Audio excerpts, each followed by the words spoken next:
పిల్లరా, నీ మాట దయగలిగిన మాటలాగా ఉండాలి. అందుకే యేసు ప్రభు వాక్యం బోధిస్తున్నప్పుడు అక్కడొచ్చి మనుషులు అంటున్నారు, ఈయనకి ఇటువంటి దయగలిగిన మాటలు ఎక్కడివి అని అంటున్నారు. ఈరోజు నువ్వు మాట్లాడుతుంటే నీ మాటలో దయ ఉండాలి. కొంతమంది మాట్లాడితేనే కొడుతున్నట్టు ఉంటుందండి, కొంతమంది మాట్లాడితేనే భయం వేస్తుందండి. పిల్లరా, ఎప్పుడైతే ఒక దయగలిగిన మాటలు నీ నోట్లో ఉంటాయో అప్పుడు సంబంధాలు బలపరచబడతాయి.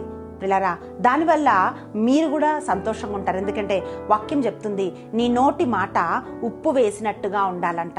ఈరోజు ఉప్పు వేసినట్టుగా నీ మాట లేకపోతే నువ్వు అడగాలి, ప్రభా నా మాట ద్వారా ఇతరులు ఓదార్చబడాలి, నా మాట ద్వారా ఇతరులు బలపరచబడాలి, నా మాట ద్వారా ఇతరులు ప్రోత్సాహపరచబడాలి. అయ్యా, నా మాట ద్వారా అలా ఎప్పుడైతే నువ్వు మాట్లాడతావో, మీరు ఒక్క మాట చెప్తే మనుషులు మీ మాట వింటారు. పిల్లరా, ఈరోజు అటువంటి మాట మాట్లాడటానికి మీరు దేవుణ్ణి ఆ కృపను అడగాలి. ఎందుకంటే వాక్యం పలుకుతుంది, నోటి మాట ఉప్పుతో దేవుడు పోలుస్తున్నాడు. ఉప్పు ఎట్లా రుచిస్తుందో నీ మాట నీ కుటుంబానికి రుచినివ్వాలి, మన జీవితాలకి ఆ మాట రుచినివ్వాలి. ఎందుకంటే మన నోటి మాటతోనే మనం చాలా సమస్యలు తెచ్చుకుంటాం. అందుకే పెద్దలు అంటుంటారండి, నోరు మంచిదైతే ఊరు మంచిది అంటారు.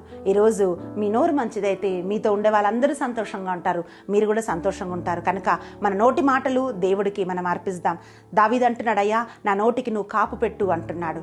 ఈరోజు ఏవైతే ఒక సన్నిగే మాటలు, జడ్జిమెంటల్ మాటలు, ఎలాగైతే మనుషుల్ని నిరుత్సాహపరిచే మాటలు, మనుషులపైన తీర్పు చేసే మాటలు, మనుషులపైన దుర్భాషలు ఆడుతున్నట్లయితే ఈ మాటలేవి కూడా మాట్లాడకుండా నోటికి కాపు పెట్టమని మనం ప్రార్థన చేస్తాం.